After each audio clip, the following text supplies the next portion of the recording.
Dad, I messed up. I'm not who you thought I was anymore. Help me, please.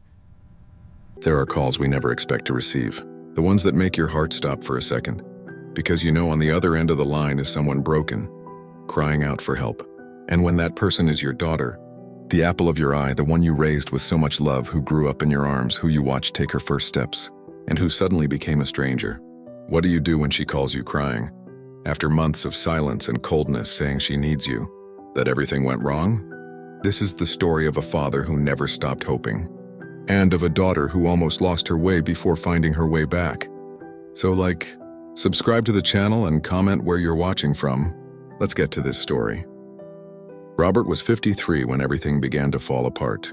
He was a simple man, the kind who wakes up early, works hard, and returns home with a weary smile on his face.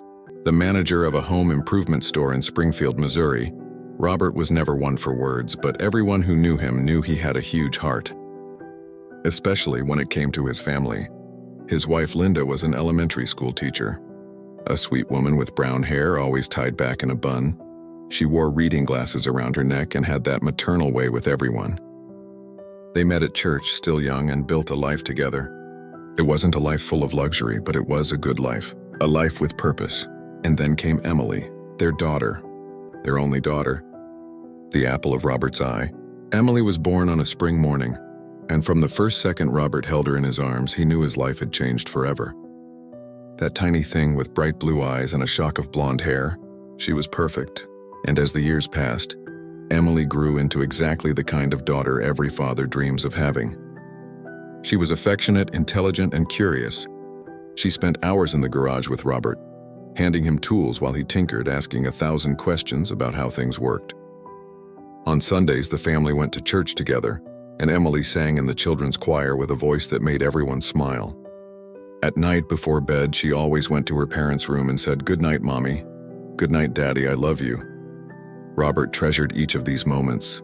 When Emily reached high school, she remained that dedicated girl.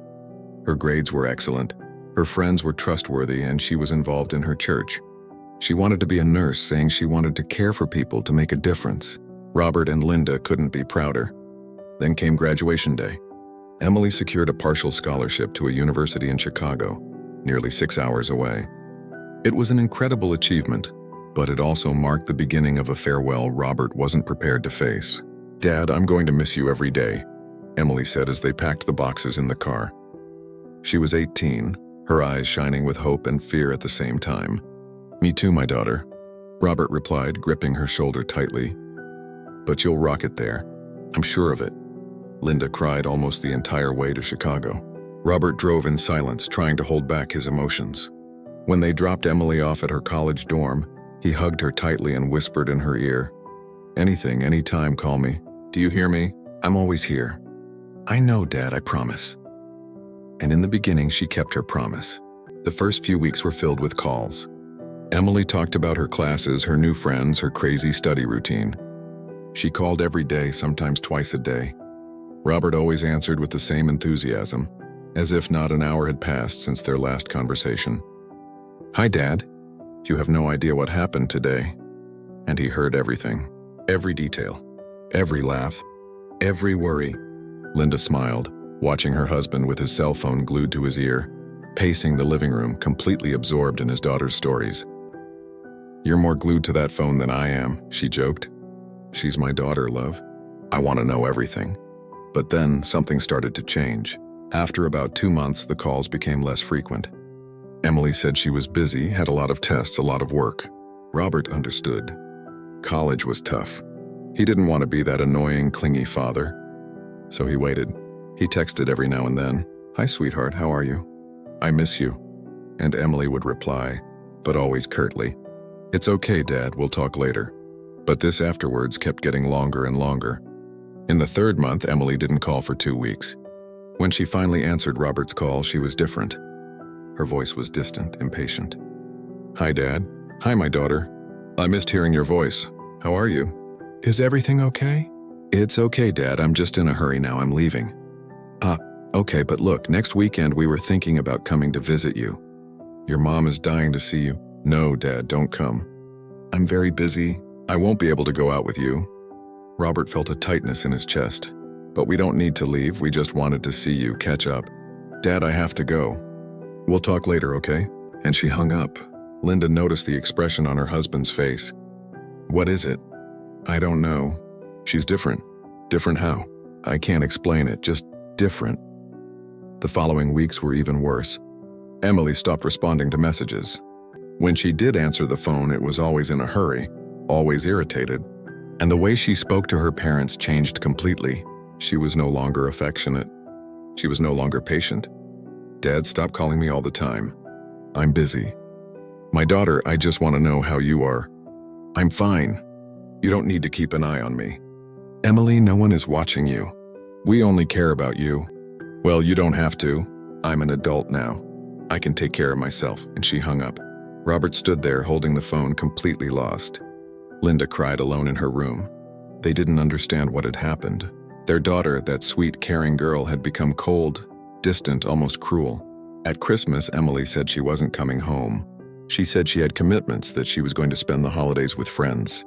Robert and Linda had the saddest Christmas of their lives. The house was decorated, dinner was ready, but Emily's place at the table was empty. Did we do something wrong? Linda asked, her eyes red from crying. I don't know, love. I really don't know. The months passed and the distance only grew. Emily rarely answered her calls. When she did, she was rude and impatient. She said her parents were suffocating, that they didn't let her live. Robert tried to defend himself, tried to say they only wanted the best for her, but Emily wouldn't listen. She always had an excuse to hang up quickly, and then came the day when she simply stopped answering. Robert called. It went to voicemail. I sent messages. No response. Linda tried too, nothing. Is she okay? Robert asked desperately. What if something happened? What if she's hurt? What if, Robert, she's checking the messages? She just doesn't want to talk to us. And that hurt more than anything.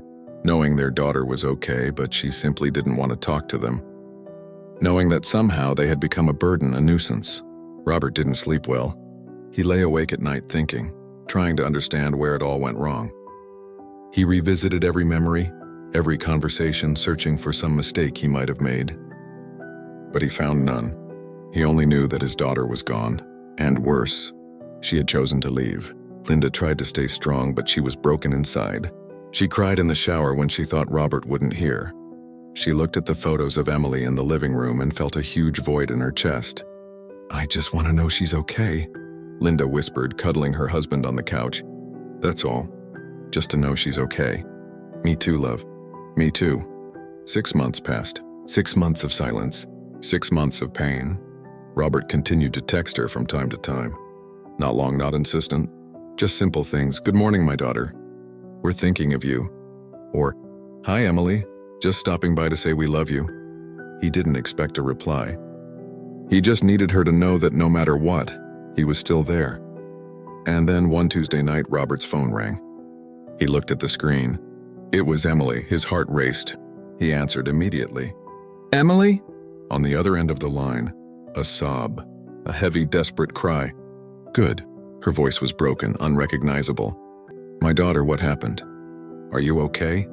Dad, I messed up. Robert's legs felt weak. He sat on the couch, his hand shaking as he held the phone. Emily, calm down. Tell me what's going on. I'm not who you thought I was anymore, Dad. I messed up. I can't take it anymore. Where are you? Are you safe? I'm here in the dorm. But Dad, I don't know what to do anymore. I'm lost. I'm completely lost. Linda appeared in the room, her eyes wide. Is that Emily? She whispered. Robert nodded and Linda hurried over, leaning her head close to the phone to listen. My daughter, listen here. You haven't broken anything that can't be fixed. Tell me what happened. And then, through sobs and heavy silences, Emily began to tell, and what she revealed broke Robert's heart into 1,000 pieces. When she arrived at college, everything was fine at first. She was excited, focused on her studies, but then she met a group of people in her second month. They were older students who seemed confident, cool, and popular. They invited her to a party. Emily, who had always been a stickler for rules, was hesitant at first, but she felt alone. She wanted to feel like she belonged. I just wanted to fit in, Dad. I wanted to have friends, to feel normal. At the first party, she felt uncomfortable. It was too noisy, with lots of people drinking and smoking. She almost left. But then a girl from the group came over to talk to her, was friendly and made her feel welcome. And Emily stayed. She started going out more. At first, only occasionally. Then every weekend. The parties always had alcohol. Emily had never drunk before, but everyone else did. So she tried it. Just a sip, then another. Soon she was drinking along with everyone else, feeling that false sense of freedom, of belonging. When I drank, Dad, I forgot I was an outsider. I forgot I wasn't good enough. I just felt like I belonged. Over time, the drinks became more frequent. She began drinking even when she wasn't partying. She'd buy cheap vodka and hide it in her dorm room. She'd drink alone at night to fall asleep, to forget the guilt she felt about neglecting her studies. Because classes had become secondary, Emily started skipping. First 1 or 2 a week, then entire weeks. She'd wake up hungover, or simply lack the energy to go. Work piled up, tests passed without her studying, and then came the smoke. First it was cigarettes. Everyone smoked at parties and someone offered. Emily accepted. At first she coughed and hated it, but she kept going, because that's what everyone did. After a few weeks, she was buying her own packs. She smoked to deal with anxiety, stress, and guilt. I knew it was wrong, Dad. Every time I lit a cigarette, I heard your voice in my head telling me it was bad for me, but I couldn't stop. But cigarettes weren't the worst part. At a party, one of the guys in the group offered her marijuana. Emily hesitated. She knew this was different, a bigger step, but she'd already crossed so many lines. What was one more? She smoked, and she liked the feeling of disconnection, of not feeling anything. Soon she was smoking weed frequently, not every day, but whenever she could. It was easier to deal with reality when it wasn't completely present. I've become that person I used to judge, Dad. That person I said I would never be. Her grades plummeted. In her first semester, she got 2 Ds and an F. She lost her scholarship. And when she lost it, she panicked, because she couldn't afford college without the scholarship. She couldn't tell her parents because they would find out. So she lied. She said everything was fine, that her grades were good, and she started working at a bar at night to try to make money. But working at a bar only made things worse. She had easy access to alcohol. Customers offered her drinks. She accepted. And when her shift ended at 2 or 3 in the morning, she was drunk. She'd stagger back to her dorm, fall into bed, and wake up with a terrible hangover. I couldn't go to school anymore, Dad. I could barely get out of bed. Her group of friends started getting into worse things, harder drugs. Emily had never used cocaine or anything like that, but she saw it. She was there, in that environment, and she knew she was dangerously close to crossing that line too. She started getting involved with worthless guys, empty relationships based on nothing but drinking and messy nights. She slept with people she barely knew, and woke up the next day feeling deeply disgusted with herself. I didn't recognize myself anymore, Dad. When I looked in the mirror, I saw a stranger, someone I hated, and that's why she distanced herself from her parents. Every time they called, it was a painful reminder of who she used to be, of who they thought she still was. She couldn't bear to hear their voices so full of love and expectation, knowing she was destroying everything they'd built in her. So she started getting rude, creating distance, building walls, because it was easier to push them away than to admit she'd failed. I was horrible to you. I said terrible things, but it was because I couldn't handle the disappointment. I knew that if you found out who I had become, you would never love me again. And then on that Tuesday came the moment that changed everything. Emily was at a party. It was late at night, and she'd had a lot to drink, more than she should have. She could barely stand. A guy she vaguely knew started approaching her. He was touching her in a way that made her uncomfortable, whispering things in her ear. Emily tried to pull away, but he held her arm tightly. Come with me. Let's go somewhere quieter. No, I need to go. Oh, don't be annoying. You always come to these parties, have fun, and now you want to play the saint? He tried to pull her away, and Emily panicked. She tried to scream, but the music was too loud. No one around seemed to notice or care. That's when a girl she knew from church, a girl she'd been avoiding for the past few months, appeared out of nowhere. Hey, let her go. The guy turned around, irritated. Get lost. This is none of your business, and she said no. So yes, it's my business. Let her go now or I'll call security. The guy shoved Emily away and left, grumbling. The girl held Emily, who was shaking and crying. "Come on, let's get out of here." She took Emily outside, gave her water, stayed with her until she calmed down, and then she asked, her voice full of genuine concern, "Emily, are you okay, really?" And Emily, for the first time in months, couldn't lie. "No, I'm not okay. I don't know what I'm doing anymore." The girl, whose name was Sarah, stayed with her all night. She talked, listened, and didn't judge. And when the sun came up, she said, "You don't have to go on like this. You can ask for help, but I messed up. My parents, they won't forgive me. Emily, your parents love you. I saw that. Do you think they'll abandon you now?" And that stuck with Emily. She went back to her dorm, locked herself in her room, and looked at herself, really, and saw what she had become. A lost, scared, empty girl, someone she didn't recognize. She cried. She cried until she had no more tears. And then, with shaking hands, he picked up the phone and called his father. "Father, help me, please." Robert was crying now. Linda was crying too. "My daughter, listen here. I'm going to get you now. Me and your mother. We're leaving now. But it's far, Dad. It's a 6-hour drive. I don't care if it's 8 o'clock. We're coming to get you. You're not alone, you hear? You've never been alone." Emily sobbed on the other end of the line. "I was so mean to you. I said horrible things. You don't deserve this. Emily, look at me." Robert's voice was firm now, even with tears streaming down his face. "You're my daughter. I love you. Your mother loves you. And there's nothing in this world that can change that. Do you understand? We'll get through this together." Linda took the phone from Robert. "Emily, honey, Mommy's here. We'll come get you, okay? You just have to hold on tight until we get there. Can you do this?" I think so. You can do this, my love. And when we get there, we'll take you home, and we'll take care of you, and everything will be okay." They left Springfield that same night. Robert drove nonstop, Linda beside him praying softly. They arrived in Chicago just as the sun was rising. Emily sat in front of her dorm room, backpack by her side. She was thin, pale, with dark circles under her eyes. But when she saw her parents' car pull up, she stood up, her legs shaking. Robert got out of the car and ran to her. And for the first time in months, Emily let herself be hugged. "I'm sorry, Dad, I'm so sorry."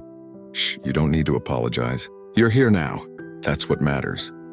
Linda joined in the hug, and the three of them stood there in the middle of the sidewalk, hugging each other, crying together. The trip back was long but necessary.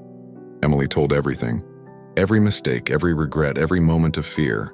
Robert and Linda listened without judgment, without interruption. They just listened. When they got home, Emily went straight to her room. The room was exactly as she'd left it. The pictures on the wall, the stuffed animals on the bed, the books on the bookshelf. She lay down on the bed and for the first time in months actually slept. The following months weren't easy. In fact, they were some of the hardest of Emily's life. Robert and Linda took her to a therapist and Emily began to work through everything that had happened. She had to face the guilt, the shame, the feeling of having disappointed everyone she loved. There were days when she couldn't get out of bed. Days when the urge to drink was so strong she was shaking. But every time Robert was there. "You don't have to go back to who you were, my daughter. You just have to become who you want to be, and I'll be here every step of the way." Emily got a job at a veterinary clinic as a receptionist. It wasn't nursing, but it was a start. It was honest work, and it kept her busy. She began saving money slowly, with the idea of one day going back to school. Linda convinced Emily to return to church. Emily resisted at first. She felt ashamed, thinking everyone would judge her. But Linda was persistent and kind. "No one there is perfect, my love. Everyone has made mistakes. Church is a place of healing, not judgment," so Emily went. And it was hard. She sat in the back, avoiding looking at anyone. But at the end of the service, Sarah, the girl who had helped her in Chicago, showed up. She had moved back to Springfield after graduation. "Emily, so good to see you here." They started talking. Sarah introduced Emily to the church youth group. At first, Emily was quiet, observing, but gradually she began to open up. These people were different.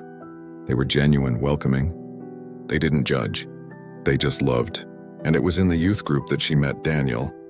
Daniel was 23 years old, a physical education teacher at a local school. He had an easy smile and kind eyes. The first time Emily saw him, he was helping arrange the chairs after their meeting. He greeted her with a wave and a simple smile. Nothing more. But over the next few weeks, Emily began to notice Daniel. The way he treated everyone with respect. How he truly listened when someone spoke. How he laughed genuinely, without malice. One night after the date, Daniel approached Emily. "Hey, Emily, right?" "I'm Daniel." "Hi, yeah, I'm Emily. You're new here, right? Are you enjoying the meetings?" "Yes, I am. It's been good, different. Different is good." He smiled. "Look, we go out for coffee after our date sometimes, nothing formal, just to talk. Do you want to come with us next week?" Emily hesitated, but then she saw the sincerity in his eyes and said, "Okay, I'll go." And she did, and it was good. They talked about simple things, about music, about movies, about faith. Daniel asked questions, but he wasn't intrusive. He respected her boundaries. Over time, Emily and Daniel began talking more. He texted her to ask how she was doing. They met up for walks in the park. And little by little, Emily realized she was feeling something she hadn't felt in a long time. Hope. But she was afraid. Afraid to open up. Afraid to tell the truth about what had happened in Chicago. She thought if Daniel found out, he would leave. Then one night after a youth group meeting, Daniel asked her if she wanted to go for a walk. They went to a park near the church and sat on a bench.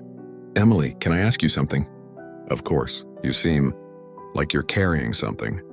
Like you're carrying a weight. And I don't mean to be intrusive, but if you want to talk about it, I'm here." Emily felt her eyes fill with tears.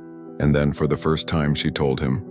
She told him about Chicago, about the wrong choices, about how she'd lost herself. She told him everything, expecting to see the disappointment on his face. But when it was over, Daniel just said, "Thank you for trusting me. I know it wasn't easy. Aren't you disappointed?" "Emily, everyone has done things they regret. I have too. It's not where you came from that matters, it's where you're going. And from what I see, you're on a much better path now." Those words broke something inside Emily. She cried, and Daniel stood there, holding her hand without judgment, only compassion. From that day on, they grew closer. Daniel became one of Emily's greatest supporters. He encouraged her, believed in her, and reminded her that she was stronger than she thought. 6 months after that conversation in the park, Daniel asked Emily to be his girlfriend. It was simple, no big deal. They were walking after church, and he simply stopped and said, "Emily, I really like you, and I'd like to date you if you'd like." Emily smiled, tears in her eyes. "I would like that too." Robert and Linda adored Daniel. They saw how he treated their daughter with respect and affection, how he encouraged her to grow.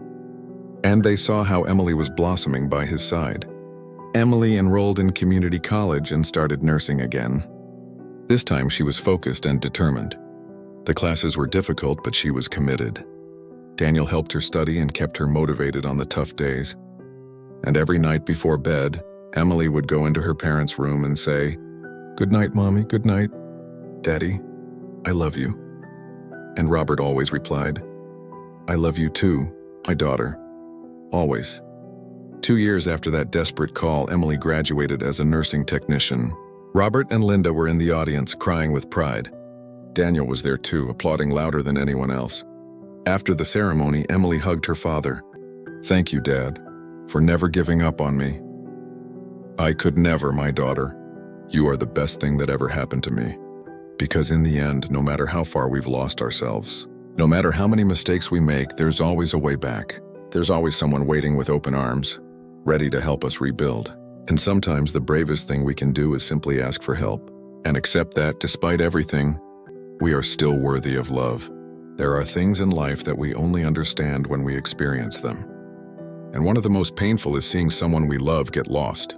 But do you know what this story teaches us? That no path is so dark that it can't be lit again.